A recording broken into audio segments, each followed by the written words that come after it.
우상을 만들지 말라. 두 번째 시간. 저번 시간에 이어서 제 2계명 우상 숭배하지 말라에 대해서 우리 한번 살펴보겠습니다. 우리 10계명에 대해서 계속 살펴보고 있는데 지금 2계명이에요. 2계명이 뭐였죠? 너를 위하여 새긴 우상을 만들지 말아라. 너를 위하여? 누구를 위하여? 너를 위하여, 우리를 위하여, 사람을 위하여 새긴 우상을 만들지 말아라 라고 하면서 10계명을 지금까지도 섬기고 또 바라보고 있는 세 교가 있다고 했어요. 유대교, 천주교, 개신교 있다고 했죠? 그렇죠? 네. 근데 유대교와 천주교의 특징이 뭐였어요? 1계명, 2계명을 같이 보는 특징을 가지고 있다라고 했어요. 맞죠? 우리 개신교는 다른 신을 섬기지 말라와 나 외에 다른 신을 두지 말라와 우상 숭배하지 말라, 너를 위하여 우상 숭배하지 말라, 이것을 따로따로 다르게 본다라고 했고, 우리도 그 개신교의 관점을 이어서 따로따로 이렇게 살펴보고 있어요. 맞죠? 네, 저번 주에 했던 거 잠깐 다시 한번 복습해보면, 우상을 섬기는 이유 해서 구약에는 세 번의 우상을 섬기는 내용이 나오죠. 아론의 금송아지, 미가의 신산, 여로보암의 송아지 2개를 만들고. 그렇다면 왜? 누가 계획을 했다 했어요? 사람이 계획을 했다 했죠. 맞죠? 그럼 누가 만들어요? 사람이 만들어요. 왜 만들어요? 나를 위하여 만드는 거예요. 그러니까 우상을 섬기는, 구약에서 말하는 우상을 섬기는 것, 우상을 섬기는 이유는 누구 때문에? 나 때문에, 나 때문에. 하나님을 위해서 하는 게 아니라 누구를 위해? 나 때문에 라고 했어요. 그래서 하나님을 믿는 사람을 우상을 만드는 이유 2가지를, 지역과 동기, 조작과 동기. 기억나신가요? 지역과 동기는 뭐예요? 하나님을 내가 놓고 싶은 자리에 놓는 거예요. 하나님 여기만 계세요. 하나님 이 지역에만 계세요. 나 따라오지 말고, 나 필요 없으니까 내가 하나님 찾아갈 테니까 하나님 여기 계세요 라고 하면서 그런 동기를 가지고 우상을 만든다라고 하는 거. 2번째, 조작과 동기. 조작과 동기는 뭐라 했어요? 내가 하나님을 지랑펴라 하는, 이 조작하는 이런 동기. 하나님이 내 손에 그냥 막 놀아놨으면 좋겠어요. 놀아놨으면 좋겠어요. 아이가 엄마, 부모님을 이렇게 놀아나는 것 같이 하는 것처럼 하나님을 우리도 어떻게 하고 있다? 조작화하고 있다라고 했어요. 그러므로 우리 하나님은 3가지 이유 때문에 하나님께서는 우상 숭배를 금지한다라고 했어요. 뭐였죠? 하나님의 자유 주권. 우리 하나님의 자유 주권은 우리가 설명할 필요가 없죠? 맞나요? 하나님의 주권, 하나님의 자유, 하나님의 자유의지로 우리 사람을 만들었는데, 무슨 하나님이 만든 인간 따위가 하나님을 이래라 저래라 아까 조작화를 하고 지역화를 시키고 이럴 수 있냐라는, 절대 그럴 수 있다 없다? 없다. 그러므로 하나님은 우상을 금지하고 있어요.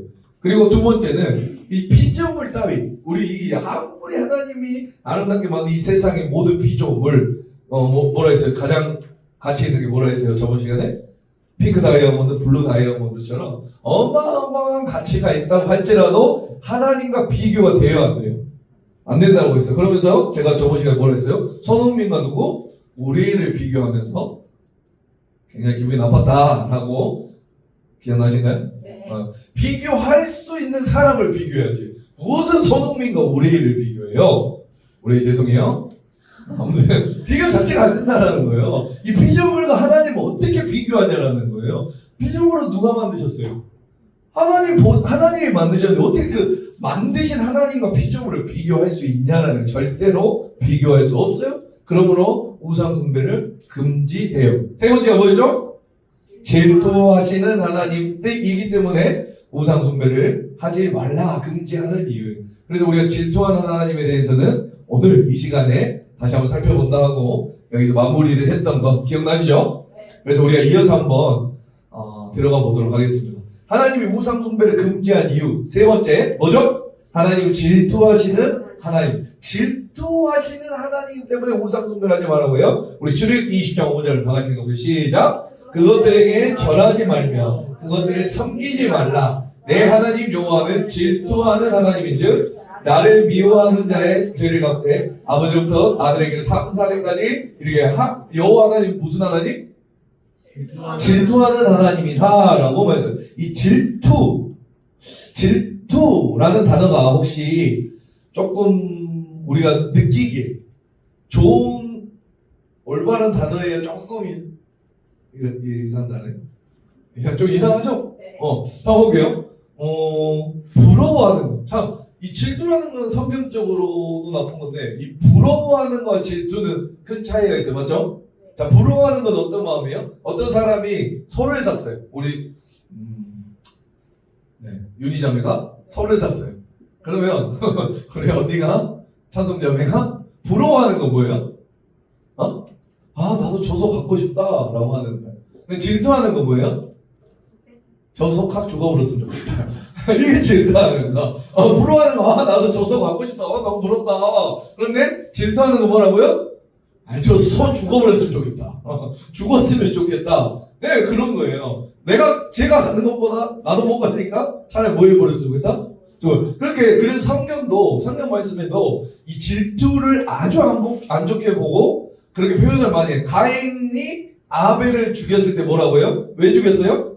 질투해서 죽였어요. 맞나요? 네. 요셉의 형들이 요셉을 팔 때 어떻게 했어요? 뭐 때문에? 질투해서. 갈라디아에서 보면 인간의 육체적인 그런 욕망으로 행하는 나쁜 짓들이 쭉 나열되면서 거기에 뭐가 있냐면 시기가 나오고 질투가 나와요. 맞나요? 그래서 우리 상식적으로도 질투라는 것은 나쁜 것을 우리는 알고 있죠. 맞죠? 그리고 성경 말씀으로 봤을 때도 이 질투라는 것은 나쁜 것인데 하나님께서 당신이 우리에게 이거 하지 말라, 우상 숭배하지 말라라는 근본적인 원인이 뭐라고요? 나는 누구의 하나님? 질투하는 하나님 때문에 그렇다고 말씀하세요. 이 말씀 참 이해가 안 가죠? 분명히 질투라는 것은 나쁜 의도로 표현을 하고 있는데 도대체 하나님은 왜 우상 숭배하지만 나는 질투하는 하나님이야 라고 말을 하고 있는가 라고 하는 것. 좀 아이러니하지만 우리가 이제 살펴보면 그 이유가 나온다라는 거예요. 자, 여러분 질투하는 하나님에 대해서 우리가 잘 알면은 하나님이 우리를 향한 마음이 어떠한지 우리가 알 수 있어요. 그 안에 하나님이 질투하는 하나님이 무슨 뜻인지 우리 원어로는요 뭐냐면 엘칸나라고 하는 거. 뭐라고요? 엘칸나. 엘은 뭐죠? 하나님. 그리고 칸나라는 뜻이 무엇이냐? 첫 번째는 우리가 말하는 질투하다라는 뜻이에요. 하나님은 질투하신다라는 것. 엘이 하나님이고 칸나는 뭐라고요? 첫 번째 의미는 질투하다라는 의미가 있어요. 자, 그럼 두 번째 의미가 있을까요? 없을까요? 있겠죠? 두 번째 의미는 뭐냐면 열심을 품다예요. 뭐라고요? 그러니까 번역을 하면 질투하는 하나님보다 우리 하나님 열심을 품는 하나님 열심을 품어요. 무슨 열심을 품냐라는 것인데 무슨 이 칸나라는 어원의 동사의 어원을 찾아보면 그것은 어떤 뜻을 가지고 있냐면 이거 뭐예요? 둥지라는 어원을 가지고 뭐라고요? 이 새 둥지죠. 그러니까 새가 알을 낳아놓고 내팽개치지 않죠. 알을 낳기 전에 뭐래요? 나무를 가져다가 뭘 만들어요? 둥지를. 왜요? 거기에다 알을 낳으려고. 맞죠? 나몰라라 하고 알을 낳아놓고 그냥 아무데나 뭐 똑똑똑똑 싸놓고 거북이처럼 싸놓고 하는 게 아니라 둥지를 만들어서 뭐예요? 자기가 반드시 그 둥지에다가 알을 낳죠. 튼튼하게. 맞나요? 그리고 일정 기간 동안 이 알을 어떻게 하고 있는 거예요? 품고 지키고 있죠. 맞죠? 그리고 이제 새끼가 태어나면 어떻게 해요? 그 제비 봤어요? 제비? 뭐 갖다 줘요? 먹이 물어다가 입 벌리면 입 넣어주고 음식 날라주고 그리고 막 그러다가 그런 거 봤어요? 뱀이 알 먹으러 올라오면 어떻게 해요? 갖다가 막 쫓아버려 죽든지 말든지. 그렇게 알을 어떻게 하죠? 지켜요. 절대로 다른 것에 빼앗기지 않아요. 그렇죠? 그래서 결코 다른 것에 자기 새끼를 빼앗기지 않는 그 모습, 그건 둥지의 원초적인 모습이라고 해요. 맞죠? 여기서 이야기하는 열심을 품다, 빼앗기지 않고 지키는 그런 열심을 이야기하는 거예요. 믿습니까? 그러니까 열심을 품는 것뿐만 아니라 열심을 어떻게 한다는 거예요? 빼앗기지 않으려고 전투적으로 막 그렇게 한다는 거예요. 아시겠어요? 내 거야! 내 거 절대 놓치지 않을 거야! 라는 것이 이 질투, 칸나, 질투하다, 열심히 품다의 어원이다 라고 하는 거 아시겠습니까? 그러니까 이건 내 거야. 결코 놓치지 않을 거야. 그런 마음이 담겨 있는 것이 바로 이 엘칸나, 질투하는 하나님이라고 하는 이 칸나라는 동사의 어원이다라고 하는. 그래서 하나님은 질투하는 하나님, 열심을 뿜으시고 지키시는 우리 하나님, 우리를 향해서 질투하시는 하나님이다. 그렇게 말하고 있는데 우리 이사야 42장 8절 한번 읽어볼까요? 시작. 나는 여호와이니 이는 내 이름이라. 나는 내 영광을 다른 자에게, 내 찬송을 우상에게 주지 않. 나의 영광, 내 영광, 나의 찬송. 누구로부터의 영광, 누구로부터 찬송이에요? 하나님의 자녀로부터. 맞나요? 하나님의 자녀로부터 올라오는 그 영광과 우리가 영광과 찬송을 올려드리죠. 그거를 우상에게 뺏긴다는 걸 뺏기지 않는다는 걸. 절대 나는 뺏기지 않아. 내 자식들이, 내 자녀들이, 하나님의 백성들이 나에게 영광을 올려드린 거, 나에게 찬송을 올려드린 거 뺏긴다, 뺏기지 않는다? 절대로 빼앗기지 않는 거다라는 선포예요. 하나님이 질투하는 하나님이시기 때문에 믿습니까? 철저히 지키시는 분이기 때문에. 아멘? 절대로 포기를 모르시는 분이세요. 그래서 성경 말씀에서 보면 하나님과 백성과의 관계를 아버지와 자녀의 관계로 부르죠. 맞나요? 여러분, 자녀를 다른 사람에게 절대로 빼앗기지 않기를 원하죠. 아직 애를 못 낳아서 그러는데 우리 자에서 예림이만 봐도 절대로 놓기 싫어요. 우리 하나님의 집에서 키운 두부도 놓치기 싫는. 맞나? 누구에 주고 싶어, 안 주고 싶어요? 똥 싸고 몸 싸고 주고 싶어요? 아니죠. 이렇게 내 자식들이 그냥 낳아놓고 나 몰라는 하는 엄마 아빠는 거의 없어요. 물론 TV에 나온 정신 나가는 사람들 있어요. 있기는. 대부분의 부모라고 하면 어때요? 자기 자녀를 지키기를 원하죠. 맞나요? 조그만 방이나 마련해서 아이와 같이 살고 싶어요. 철저하게 질투하면서. 여러분, 자녀가 잘 들어보세요. 우리 1차 예림이 소리가 너무나 효심이 깊어요. 그래서 어머니 어디 몸이 안 좋으셔서 기침하셨습니까? 밤새 안녕하셨어요? 하고 그렇게 이야기합니까? 아침에 가방 탁탁 메고 아침밥도 탁탁 먹고 알아서 차려 먹고 엄마한테 너무 잘해요. 그렇습니까? 아니 혹시 그렇다고 한들 봐봐요. 그런데 그런 효심이 정말 지극한 아들이 있다고 생각, 자식이 있다고 생각. 그런데 배고프면 옆집 아줌마한테 가서 밥 달라고 해요. 옆집 아줌마 그럼 좋나? 그럼 좋겠어요. 그 옆집 가서 밥 먹고 와가지고 또 엄마한테 잘해. 그게 좋겠냐고 그러지. 그거 좋은 엄마 하나도 없을걸요. 나한테 좀 못해도 좀 막대하는 것 같아도 배고프면 엄마 밥 줘! 라고 하는 새끼가 이쁜 거예요. 엄마 밥 줘하고 달려오는 그 새끼가 내 새끼지 다른 새끼가 내 새끼 아니에요. 아시겠습니까? 다른 옆집 엄마가 찾아가는 새끼가 내 새끼 아니에요. 절대 그거 아니에요. 질투. 만약에 그런 아이가 있다라면 나한테 아무리 잘해도 나한테 너무 잘하더라. 나를 향해서 요구하고 또 나를 좋아하고 내 엄마 그렇게 불러주는 새끼가 그 새끼가 내 새끼예요. 몰라요? 나중에 얘기 나와요. 여러분 남자친구 여자친구 남자친구 혹시 남편 이거 없구나. 남자친구가 남편들이 여러분 남편들이 여러분들 너무 잘해요. 정말 막 화이트데이 이쪽 3월 14일 날 지났어? 저도 받지도 못했어요. 저도 주지 않았고 아무튼 그랬는데 아주 큰 사람인데 외식시키고 옷도 계절마다 바꿔주고 백도 사줘. 그런데 이 남자가 너무 나한테 잘해요. 근데 갑자기 외로울 때 옛날에 만났는데 영순이를 찾아가요. 거기가 영순이 찾아가서 위로받고 지 힘들 때 나한테 기대지고 않고 옛날에 그 만났던 순자 찾아가고. 꺼분이보다 낫죠? 꺼분이가 뭔지 알아요? 꺼분이 찾아가고 그러면 안 된단 말이에요. 나만 바라볼 수 좋겠죠. 맞죠? 나한테 조금 못해도 나만 바라보고 나를 사랑해줬으면 좋겠잖아요. 그 사랑을 지키고 싶잖아요. 맞나요? 하나님께서 우리를 향한 사랑이 그렇단 말이에요. 우리가 조금 부족하고 어리숙해 보이고 어리석하고 보이고 실수하고 맨날 징징거리는 하나님 이거 있어요. 맞죠? 그래도 하나님께서 우리가 하나님 향해 바라보면서 하는 그 기도들, 오늘 찬양하는 그 찬양들, 그 영광들을 절대로 빼앗기고 싶지 않다라는 거 믿습니까? 지키고 싶다라는 거예요. 새가 둥지에 있는 새끼를 지키는 것처럼 믿습니까? 그래서 나는 질투하겠다라는 거예요. 믿습니까? 나를 향해서 질투하신 하나님, 이거 너무나 큰 은혜예요. 믿습니까? 내가 뭐가 한데 하나님이 나한테 내가 뭐 잘난 거 있다고. 하나님께서는 내가 하나님만 바라보길 원하세요. 또 나를 끝까지 지키시길 원하세요. 내 마음이 다른 곳에 가는 것을 힘들어하시고 질투까지 하시는 하나님이요. 그런 하나님이 우리의 하나님이다. 믿습니까? 이게 큰 은혜라는 거예요. 그래서 우상을 만드는 것을 싫다라고 말을 하신다. 여러분, 그러면은 하나님께서 이제 잘 들어보세요. 하나님께서는 하나님의 자녀들을, 하나님의 백성들에 대한 마음이 질투하는 마음이라면 아시겠어요? 자, 그러면 하나님은 우리를 향해 무슨 하나님?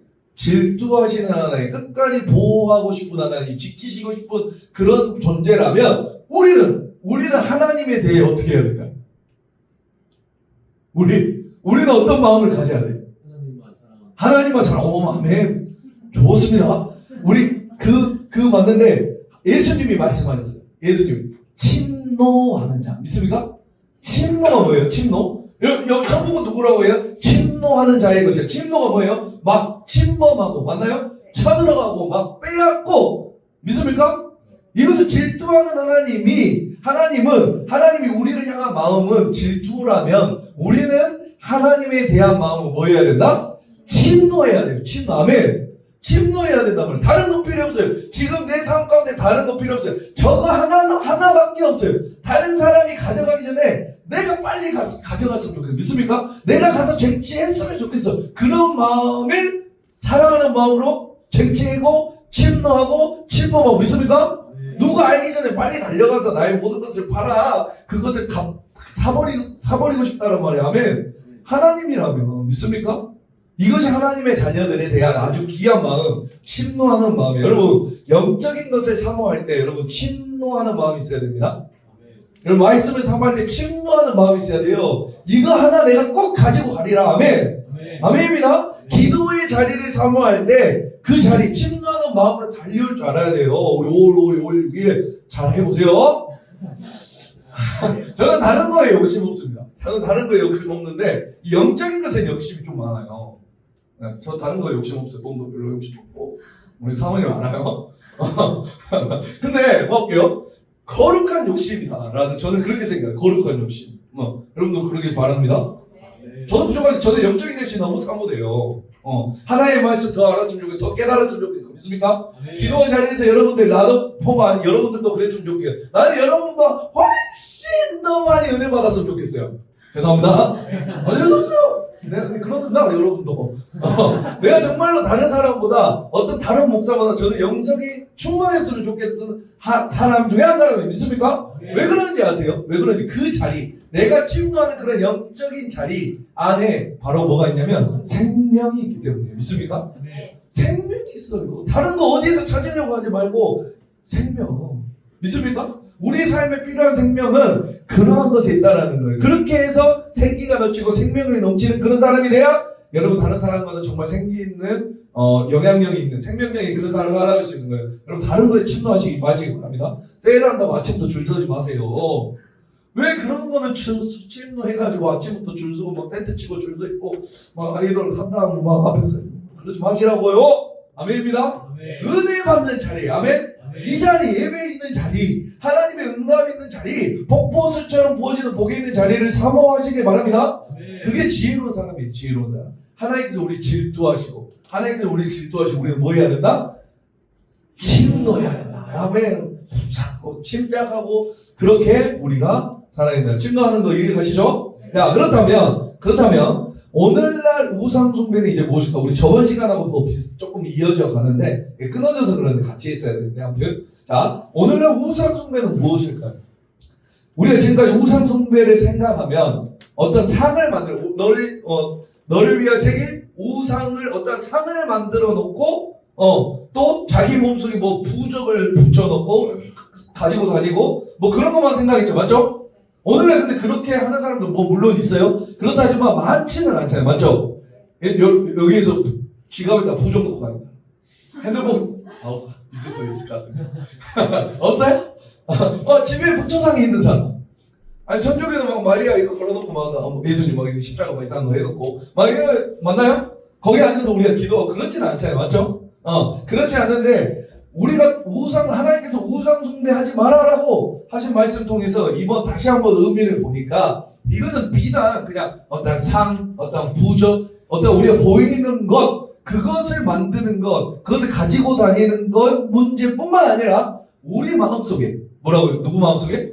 우리 마음속에 내가 필요해서 내가 만든 나만의 하나님을 만들어서 그 하나님이 전부인 것처럼 믿는 것, 이것이 바로 우상 숭배다라고 저번 시간에 배웠죠. 맞죠? 맞나요?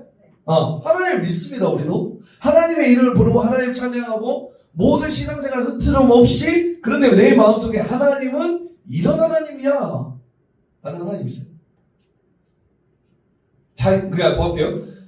내가 필요한 하나님을 스스로 만들어요. 우리 하나님은 우리에게 뭘 어떻게 해줬다고? 직접 계시. 하나님이 우리에게 하나님을 알려주셨는데 우리는 그 하나님을 어떻게 생각한다고요? 우리의 생각으로 내가 원하는 하나님을 만들어요. 이해가세요? 그 아론의 금송아지도 뭐라고 만들었어요? 이게 하나님이야 라고 만들었잖아요. 맞죠? 이거 우상이야 라고 만들지 않았어요. 맞나요? 이거 하나님이야 라고 하면서 만든 것처럼 우리 안에도, 우리 마음 안에도 우리 하나님의 일어나는 분이 하나님인데 나는 내 하나님이면 이런 하나님이 좋겠어 라고 만드는 것. 자, 그것을 하나님께서는 애초부터 그런 마음 자체를 먹지 말아라 하면서 이 계명을 주신 거란 말이에요. 아시겠어요? 꼭 불상을 만들고 이것뿐만 아니라 믿습니까? 그 우상 숭배의 의미가 거기 있다라고 하는 거. 자, 그러면 오늘날 우리가 어떤 상을 두고 하나님을 찾지는 않지만, 만들지는 않지만, 그러나 여전히 우리 안에 우상 숭배라는 것이 있는데, 이제 세 가지 정도를 한번 살펴볼게요. 자, 우리나라 또 한국 교회 또 세계 교회에 부흥했던 불었던 바람이 뭐냐면 상황화 신학이에요. 뭐라고요? 그러니까 상황화는 뭐예요? 어떠한 것을 상황, 그러니까 복음의 그 상황에 맞는, 그러니까 오늘 2025년의 상황에 맞는 메시지가 있다라는 거예요. 복음의 메시지가 있다. 하면서 그 상황에 맞는 하나님의 모습을 그려내기 시작하는 거예요. 이해가세요? 그러니까 상황을 만들어서 하나님을 껴 맞추는 거예요. 이런 신학들이 대부분 옛날에 해방신학, 민중신학, 앞에 이거 어려우니까 어떤 거냐면, 여러분, 하나님은 가난한 자들의 하나님 많이 들어봤나요? 가난한 자들의 하나님, 가난한 자들의 돌보신 하나님 들어봤죠? 그러니까 이 사람들의 하나님은 가난한 자들과 함께하는 하나님, 가난한 자들의 편만 들어주는 하나님이야. 그 신학. 그러니까 자기가 만나고 싶고 자기가 갖고 싶은 그 하나님의 그 모습을 그려놓고 성경 말씀을 가져다가 해석하는 거. 이거 굉장히 이상한 겁니다. 아시겠어요? 오늘날 상황을 보고 성경 말씀 보니까 여기다 딱 껴맞춰요. 맞거든. 진짜 맞아요. 신기하게 맞아요.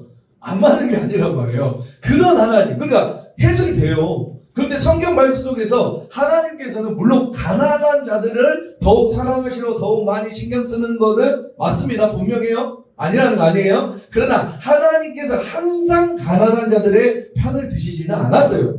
그러니까 하나님의 명확한 말씀의 원칙과 기준이 있어서 부유한 사람이든 가난한 사람이든 하나님께 공의롭게 공평하게 대해주셨단 말이에요. 믿습니까? 네. 하나님의 말씀. 그럼 다 가난해야 돼. 그러니까 이것은 물론 그 시대의 상황 속에서 하나님 가난한 사람들에게 그 편을 들어줬으면 좋겠다, 이 열망이 있는 것을 인정하나, 그러나 그거 안에 하나님을 가두어서 하나님은 그런 하나님이야 라고 말하는 건 된다 안 된다? 안 된다라는 거예요. 그렇게 보지 아니하는 하나님에 대한 믿음 다 거짓된 것이라고 판단되기 시작하면 이것은 이제 우상숭배. 하나님 가난한 자들이 하나님, 부유한 자들이 하면 안 되지 라고 하나님 거기 어디에? 그 조그마한 틀 안에 가둬버리는 것. 이것이 뭐라는 거예요? 우상숭배다 라고 하는 거예요. 좀 어렵나요? 안 어렵죠? 자, 볼게요. 하나님은 그런 분이 아니세요. 공평하세요. 아멘입니다. 가난한 자도 부유한 자도 하나님 앞에 겸손히 나갈 수 있고, 가난하면 가난한 대로 사용하시고, 믿습니까?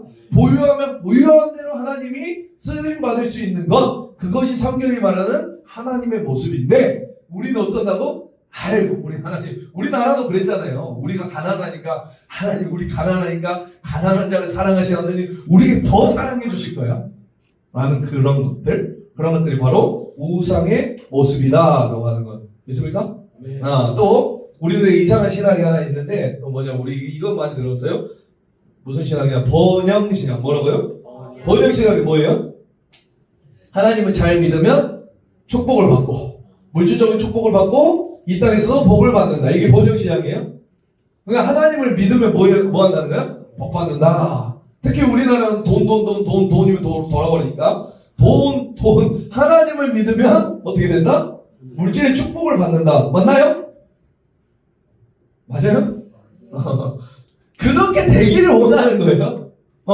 왜 그것을 볼게요. 하나님을 잘 믿으면 제발 내가 잘 풀리고 내 앞길이 창창하게 되고 물질적인 복도 좀 받고 내 삶이 좀 번영되고 풍성해지고 좋은 아파트 살고 좋은 차 타고 그럼 좋죠. 근데 우리 왜 이래? 이상하게 믿는 하나님을? 뻥그러지게 사모해요. 그 마음으로 하나님을 만드는 거예요. 이해 가세요? 그래서 하나님께서는 나를 잘 따르고 나를 잘 믿는 사람 그 사람의 복을 줍는다. 복을 준다. 물론 그렇게 말하시죠. 나를 따르고 어떻게 저쩌고 그 회사 복을 주겠다 이렇게 말하는데 그것만 하나님을 가둬놓으면 안 된다. 없다는 게 아니라 믿습니까? 그렇지 않아요. 성경 하나님의 말씀 하나님을 잘 믿어서 성경에서 깃들된 사람이 있어요 없어요? 누구? 키가 작은 삭개오 들어봤어요? 삭개오 예수님 만나서 그 인생 깃들됐죠? 하나는 잊어버렸잖아요. 깃들됐어요 안 했어? 깃들됐어요. 그러니까 하나님께서는 왜 나를 잘 믿으면 물질적 축복만 주십니까? 어떤 사람은요 물질적 축복을 받으면 그 인생 망하는 사람이 있어요. 제 주변에도 있는데 그런 분이 있어요. 이분은 오히려 물질적 축복 우리 TV에도 나왔죠? 로또 당첨돼서 막 이혼되고 그러고 막 난리 난 그 친구 안 봤어요? 또 나만 TV 본다. 이상해요. 다 성경만 보나봐. 아무튼 철저하게 하나님의 그 물질을 보면 망하게 할 수 있는 사람도 있다. 그런 사람을 정말 하나님께서 살아가시다 물질의 통로를 막으실까요? 막지 않으실까요? 내 자녀라면 막으시겠죠? 맞나요? 아무리 우리 천이가 칼로 아빠를 요리를 해줄게 해도 위험하면 줄지 않는 것처럼 똑같아요. 믿습니까? 아무튼 그것도 우리 이거 번영신학에 있는 하나님도 누가 원하는 하나님이요? 내가 원하는 하나님, 내가 원하는 우리의 기준으로 만드는 그 하나님. 이랬으면 좋겠어. 내가 좀 열심히 살았는데 이렇게 되면 하나님 막 복 주고 막 좋은 아파트 살고 좋은 직장 갖고 이랬으면 좋겠어요 라는 그 자기 마음으로 하나님을 만들어서 그걸 섬기는 거예요. 이걸 바로 뭐다? 우상 숭배다. 하나님을 제대로 알아야 됩니다. 자, 그리고 세 번째는 우리나라에도 많고 수없이 많은 이단들이에요. 이단들은 뭐예요? 이단 여기 없죠? 이단들은 다 우상 숭배자들이에요. 이거는 말이 필요 없습니다. 이단은 봐볼게요. 하나님의 말씀이 중심이 되어서 그 말씀에서 영적인 원리가 무엇인가, 이 말씀이 이야기하는 진리가 무엇인가를 사모하며 찾아내는 사람들이 아니에요. 아시겠어요? 그러니까 하나님의 말씀을 사모해서 막 그거를 가지고 공부하고 이런 사람들이 아니라 뭐 하는 사람들이에요? 이 사람들이 원래 만들고 싶은 교리가 있어요. 교리가 자기가 원하는 교리 원래 만들고 싶은 그런 어떤 하나님의 상이 있다란 말이에요. 거기에 맞춰 성경 말씀 뒤적이면서 이 말씀을 여기다 갖다 놓고 이 말씀을 저기다 껴놓고 막 짜맞히는 것이 바로 누구다? 이단이다라고 하는 거예요. 하나님의 말씀대로 믿지 아니하고 자기가 원하는 하나님의 모습을 만들어 놓고 그 성경 말씀을 통해서 만들어가는 거예요. 아시겠어요? 성경을 어떻게 하는 거예요? 이용하는 거죠. 이거는 100% 우상이에요. 아시겠습니까? 어떤 사람은 자기가 보혜사가 되고 싶은데 예수가 되고 싶은데 성경 말씀에는 이 땡땡이 보혜사 예수다라는 말씀이 없잖아요. 있어요? 없어요? 없어요. 그러니까 그것을 증거해내려고 막 여기 갖다 붙이고 저기 갖다 붙이고 저기에서 갖고 여기서 갖고 해서 교리를 만들어 놓고 그 한 명의 사람이 보혜사다라는 교리를 만들려고 말씀을 이리저리 뒤적거린다는 거예요. 아시겠어요? 철저한 우상 숭배인 줄 믿으시 바랍니다. 그래서 성경 말씀에 보면 이단들과는 뭐도 하지 마라? 상종도 하지 말라. 사랑하는 사람인데 아니요, 우상 숭배자들이 그들은. 아시겠어요? 여러분 그러면 봐볼게요.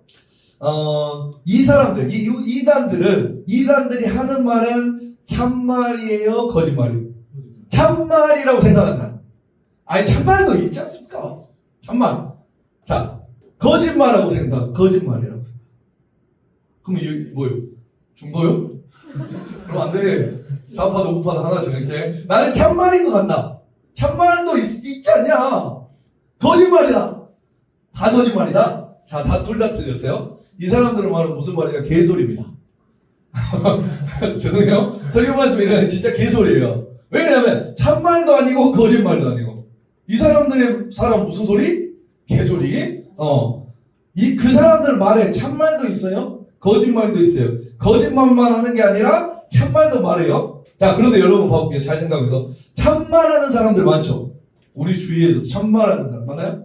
이 참말하는 사람, 거짓말하는 사람, 그런 사람들이 많은데 그 사람들은 어떤 룰이 있어요. 그래도 진리가 무엇인지를. 자, 봐볼게요. 참말하는 사람은 진리가 무엇인지를 알기 때문에 참말을 하겠죠. 맞나요? 네. 자, 그럼 거짓말을 하는 사람은요? 진리를 알기 때문에 자기에게 유익을 위해서 거짓말하는 거 맞나요? 네. 자, 그런데 거짓말하는 사람은 진리가 무엇인지 알고 있는 사람이고 참말하는 사람도 진리가 무엇인지 알고 있는데 그러니까 한마디로 무슨 말이냐? 말이 통해요. 그 사람들은. 왜? 진리를 알고 있기 때문에. 근데 개소리하는 사람 말이 통하지 않습니다. 이거 지 마음대로 자기의 유익대로. 아시겠어요? 자기가 목표하는 것을 이루기 위해서 참말했다가 거짓말했다가 이상한 말했다가 뒤집어서 짬뽕으로 이야기했다가 이런 소리를 하는 거예요. 개소리 하는 사람 절대 말이 되지 않는다. 개소리를 해서 자꾸 미안한데 진짜 개소리입니다. 믿으시기 바랍니다. 이 사람은 참은 거지. 그러니까 이 사람 그래서 그 사람들과는 뭐 하지 마라? 논쟁도 하지 마라. 상종도 하지 마라. 왜요? 애초부터 시작부터 말 안 통하려고 작정한 사람들이. 절대 말 안 통해요. 절대. 아주 우상숭배 중에서 큰 우상숭배예요. 그리고 이것은 우리의 모습, 우리의 편하고자 하는 하나님의 모습을 이렇게 만들어서 그 안에서 하나님과 교제하며 놀려고 하는 이 이단들의 사상. 이런 것들이 우상숭배인데 그러면 하나님 너무 불안하죠. 우상숭배, 너를 위하여 생긴 우상. 우리 사람들은 보여야 자꾸 믿으려는 성향이 있죠. 맞나요? 하나님 모습도 안 보여주시고 뭘 이것도 만들지 마라 저것도 하지 마라. 그럼 우리는 뭘 해야 됩니까? 하나님 시각 좀 거기는 우리 좀 보여주십시오 라고 말할 수 있는데 하나님이 우리에게 주신 것이 있어요. 하나님 우리에게 주신 거. 첫 번째가 뭘 것 같아요? 말씀을 주셨으면. 아멘? 이 말씀을 주셨어요. 말씀을. 이것보다 더 보이는 게 어디 있어요? 믿습니까? 하나님께서 말씀을 주셨잖아요. 여러분, 아브라함이 나타나서 너는 본토 친척 아비의 집을 떠나 내가 지시할 땅으로 가라. 그 말씀을 듣고 쫓아가죠. 맞죠? 갑자기 뭐 유령이 나타나서 그럴까? 아니죠. 환상을 봐서 아니에요. 그 말씀을 보고 아브라함이 쫓아가죠. 맞죠? 창세기 잘 읽어. 유령 보고 쫓아가는 게 아니에요.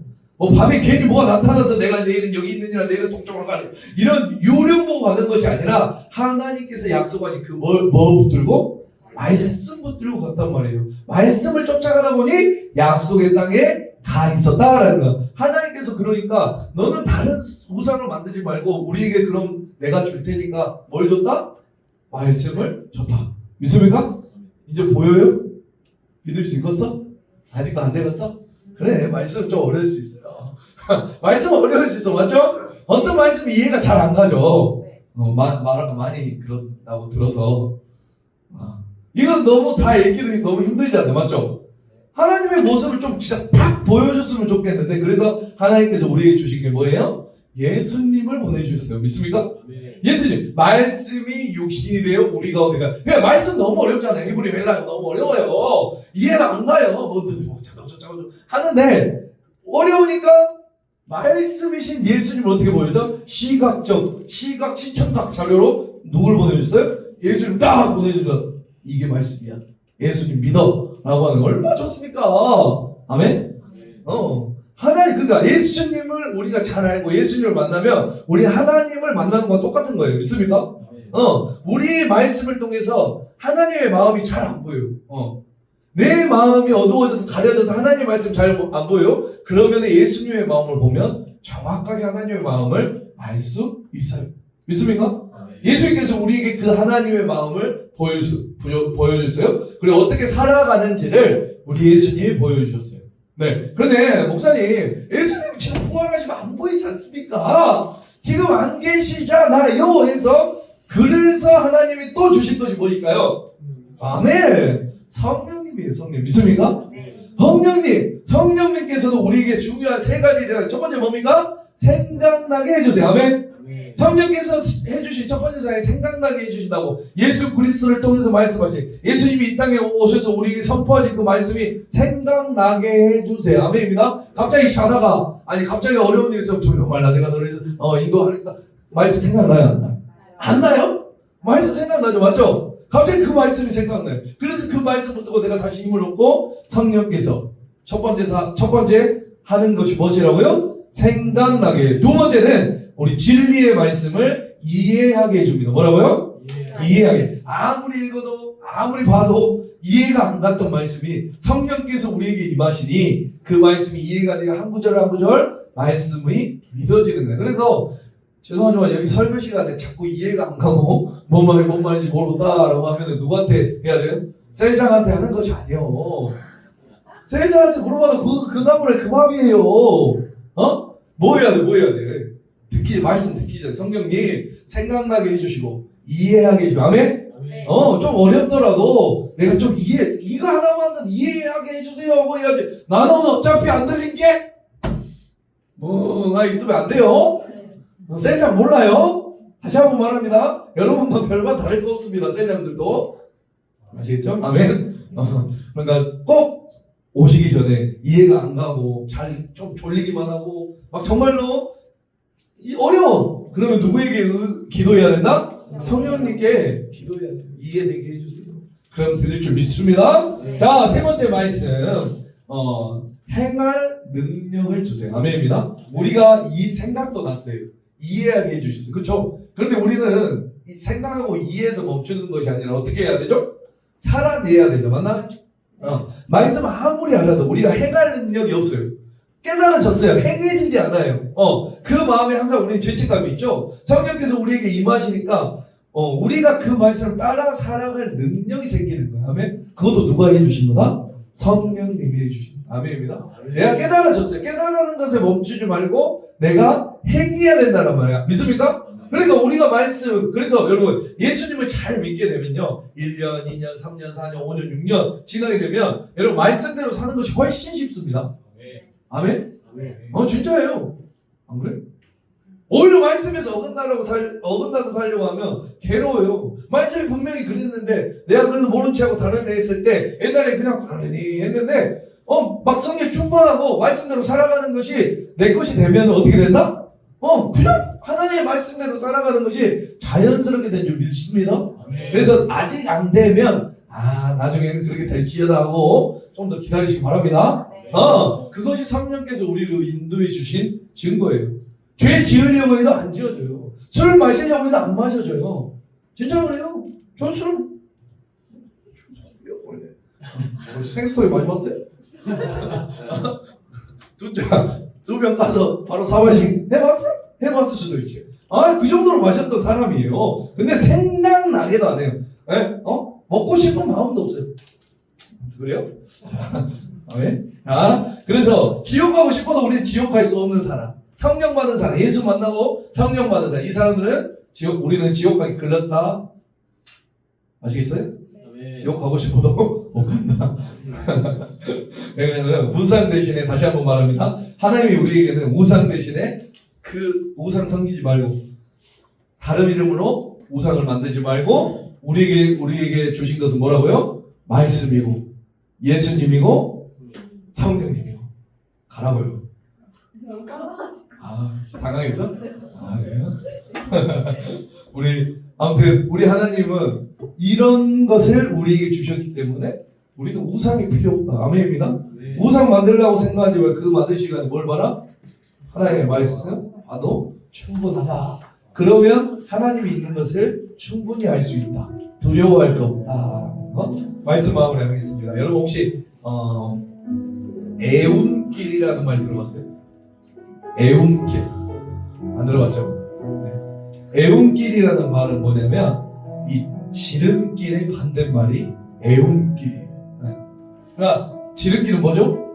최대한 빨리 가는 길이 지름길이잖아요. 근데 그 반대말 삥 돌아가는 거예요. 그래서 사람들이 말할 때 직설적으로 말하는 사람이 있죠. 맞나요? 그리고 에둘러서 삥 돌려서 뭔 말인지 모르는 사람이 있어요. 여러분, 지름길을 가는 사람은요, 목표를 두고 막 그 길만 가요. 맞나요? 그냥 서울로 가야 된다 라고 하면 곧장 KTX를 타고 가든지, 아니 제일 빠른 뭘 타고 가요? 고속도로를 타고. 왜? 뭐 하려고? 그 목표에 빨리 가려고. 이해가세요? 그래서 그 길이 완성됐을 때 목표만 가질 수 있어요. 내가 돌아가면은 내가 다른 것도 없고, 내가 뭐만 있어요? 내가 가려고 하는 서울의 목표라고 하면 서울 가는 그 목표만 가질 수가 있다란 말이에요. 근데 여러분, 애용길을 가는 사람은요, 애용길 가는 자체가 목표예요. 인생을 걸어가는 자체가, 여러분, 인생에 우리는 항상 길을 걸어간다라고 하잖아요. 그런데 인생에 걸어가는 자체가 애용길을 통해서 사람들의 마음이 넓어져요. 우리 여행을 할 때 똑같은 길이어도 차를 타고 갈 때와 걸어갈 때는 내가 보는 시선이 아예 달라집니다. 아시겠어요? 고속도로만 타고 가는 사람이랑 여행을 좋아하는 사람은 고속도로 절대 안 간대요. 국도 타고 가면은 또 다른 길이 있다라는 거예요. 세상이 넓어지는 거예요. 마음이 넓어지는 거예요. 그 안에 인사이트가 있고 깨달음이 있어요. 여러분, 우리의 인생길 가는데 지름길도 있고 애용길도 있을 거예요. 지름길만 달려왔던 사람들은 세상 끝나고 보면은 정말 그 목표, 내가 돈 어떤 것 볼품없이 늙어가요. 볼품없이 자기가 목표했던 거 분명히 가지긴 했어요. 더 빨리 가졌어요, 그 사람들보다. 그러나 그 인생에는 깊이가 없어요. 생각의 깊이가 없어요. 마음의 넓이가 없어요. 왜? 그거 하나만 보고 빨리 갔으니까. 그런데 어떤 인생은 참 애월기처럼 돌고 돌아가는 사람이 있어요. 처음에 보기에는 답답해요. 그러나 그 사람은 아름답게 되고요. 그 사람들이랑 말을 한마디 하면은 참 정감이 있어요. 무엇인가를 아는 사람. 여러분, 우리가 하나님을 알 때도 지름길이 있고 애움길이 있어요. 우상 숭배는 뭐냐면 지름길을 가겠다라는 거예요. 내가 어떻게든 내가 원하는 하나님한테 나의 방법으로 하나님께 가고 싶다라는 거예요. 왜? 빨리빨리. 왜요? 불안하고 두려우니까 내가 빨리 차지하겠다는 거예요. 그 하나님 어디로 가서? 지름길로 가서. 근데 하나님께서는 거부하시죠. 아니야, 야, 돌아와 애원길로 돌아와. 우상 숭배하지 말고 말씀 따라 한번 걸어봐. 성령님의 인도하심에 따라 계속 걸어봐. 아브라함이 이리저리 갔던 것처럼 한번 따라가봐. 예수님 한번 따라가봐. 애용길 한번 가봐. 이 길로 가보고 저 길로 가보고 성경을 따라서 애용길로 가봐 라고 말씀하십니다. 그러면 우리의 생각이 넓어지고 마음이 넓어지고 믿음도 깊어질 줄 믿습니다. 그러다가 하나님이 보이는 거예요. 하나님. 이 청년 때에 내가 하나님 만나고 싶어서 거창 지름길로 가려고 하는 청년들도 많아요. 아니요? 우리는 시간이 많아요. 물론 하나님을 의지하면서 빨리 만났으면 좋겠지만 아니요. 우리의 신앙생활은 꼭 지름길로만 갈 수는 없다는 거예요. 여러분, 욥 알죠? 욥. 그 인생의 처음은 지름길로 다니는 인생이었어요. 근데 인생의 어려움을 맞죠? 그 다음에 애원길을 걷기 시작해요. 하나님한테 물어 이것이 하나님입니까? 저것이 하나님입니까? 물어보면서 그 절대 놓지 않으라. 나중에 하나님을 진짜 그 상황에 만나고 뭐라고 고백하죠? 내가 귀로만 들었는데 이제서야 하나님을 보나이다 라고 말을 해요. 그 인생의 애원길을 걸었을 때 여러분, 하나님께서 우상 숭배하지 마라 하신 말씀은 우리에게 큰 은혜인 줄 믿으시기 바랍니다. 복인 줄 믿으시기 바랍니다. 질투하실 정도로 우리를 사랑하시는 거예요. 아까 설명했던 것처럼 열심을 품어 새가 자신의 둥지를 지키는 것처럼 절대로 우리를 놓지 않으려는 그 하나님의 마음, 그 하나님을 나를 위해 사용하지 않길 바랍니다. 나의 시선이 하나님을 가둬두지 않길 바랍니다. 나의 손에 조작하지 않으시길 바랍니다. 우리 하나님 그런 하나님이 아니라고 했어요. 정말 정말 영광받기 합당하신 분이 우리 하나님이에요. 이 하나님을 이 십계명을 통해서 여러분들 다시 알아가고 깨달아지길 소망합니다. 정말로 그랬으면 좋겠어요. 이 십계명이 그냥 하나님에 대해서 알았으면 좋겠어요. 여러분들 이 십계명을 통해서 하나님을 더욱 깊이 알 수 있는 기회인 것이에요. 이 애용길을 따라 멀지만 우리 예수님을 따라가는 길은 좁고 어렵고 힘든 일이라고 하죠. 맞나요? 그렇지만 우리 하나님과 예수님과 손잡고 가는 거예요. 성령님과 말씀을 알려주시고 깨닫게 해주시고 나를 살아갈 수 있는 힘을 주시고 능력을 주시고 믿습니까? 나를 위해 내가 어떤 목표를 해서 지름길로 빨리 가는 지름길 가지 말고 우리 하나님과 그 예수님과 손잡고 하나님과 함께 예수님과 함께 성령님과 함께 그 애운길로 그 긴 여정을 가는 저와 여러분 되시길 주님의 이름으로 축복합니다.